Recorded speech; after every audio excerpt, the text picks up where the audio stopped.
conservative, president of the Heritage Foundation, former U.S. Senator Jim DeMint. Jim, great to have you on the show.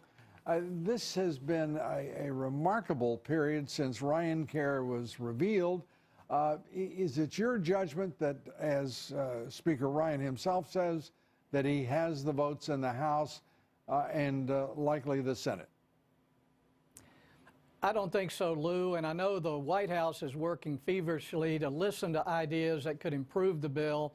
And so my hope is, obviously, that this bill will at least take a pause, accept some amendments, because, as you mentioned, this bill does not do the things we need to do to push down the cost of health insurance and health care or create more choices for the people of this country. And it keeps one of the big problems of Obamacare, which is the Medicaid expansion, which means it has large incentives in here to expand Medicaid to able-bodied Americans. And that's at the expense of older, disabled, sicker people right now. So a lot of this doesn't make sense. I'm still optimistic the White House is listening to some of our ideas that would create the competition and lower the prices over the next couple of years. Which is what the president himself has said he wants to be the outcome in any revision, repeal, and replacement of Obamacare. Let me ask you this, though. This bill is revealed to the public, to the Senate, to the White House. Speaker Ryan himself has basically said no amendments. Take it or leave it. The two committees that heard the legislation, that is Energy and Commerce and Ways and Means, no amendments in either committee, and apparently no time or inclination to accept amendments. Yes. Can this proceed in that fashion? Well, that's not the way it will proceed. What they're doing is going through kind of a perfunctory committee vote and markup, as they call it. But then at the end, they'll have what's called a manager's amendment. The Republican member who's managing the bill on the floor will offer an amendment that they believe will have the votes to pass. Our hope at that point is they've included some of the amendments that the conservatives have been talking about, that the White House has been listening to. Our hope is that final manager's bill will actually be a big improvement and pass. So we just want to be able to say it's a move in the right direction. We don't expect this first phase to be perfect, Lou, but a lot of the things that have been promised, like interstate competition, association health plans, those don't happen into what they call phase 3. And I know from being in Washington almost 20 years now that if you bet on the come, you usually lose that bet.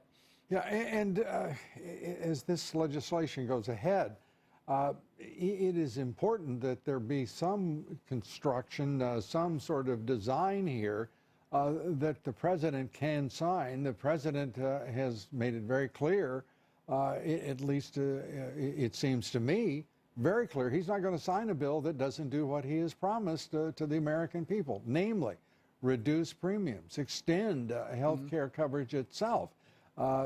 These are tough standards. Your reaction? I think he wants to keep his promises, and I believe that, again, as I mentioned, Lou, that the bill that has been presented cannot pass the House, and if it did, it would not pass the Senate. I believe all the Republican leaders know that at this point. So I think they're going to ultimately be anxious to find those ideas that will improve the bill and help it to pass. That's what we're hoping for, obviously, here, as we have presented a number of ideas at the Heritage Foundation, which we think can push down costs and give consumers a lot more choices. And tomorrow, a test, the budget.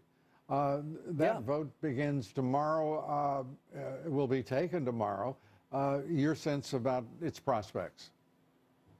Well, I think the conservatives will stick together. Whether or not they can get the 4 votes that are needed, I'm not sure. I haven't done that vote counting. But as we know, and I know from serving in the House, if they don't need your vote, they don't want your opinion. And unless the conservatives hold together, their opinion isn't going to count. So if they can pass this bill without conservative votes, they will. My hope is that they won't be able to pass it. They'll listen to our ideas, and we can help make the bill better. Very quickly, at 7:30, we understand the Freedom Caucus is meeting. We are expecting to hear from both Senator Rand Paul and Congressman Mark Meadows, perhaps Congressman Jim Jordan. Your thoughts about what is at play here on the part of those conservatives? Well, if you want to know who the patriots are in Congress, it's the House Freedom Caucus and Mike Lee's little group over in the Senate that includes Rand Paul. But these folks are smart, they're tough. They want to get to yes too, Lou. They want the president to succeed. They want the Republicans to succeed. But they don't want to betray the promises we've been making America for over 6 years. Mm-hmm. And if this bill goes through and we cannot say that it's an honest to goodness repeal, then I think a lot of people are going to be disappointed. All right. Jim DeMint, always great to talk with you. Thanks for being with us this evening. Thank you, Lou.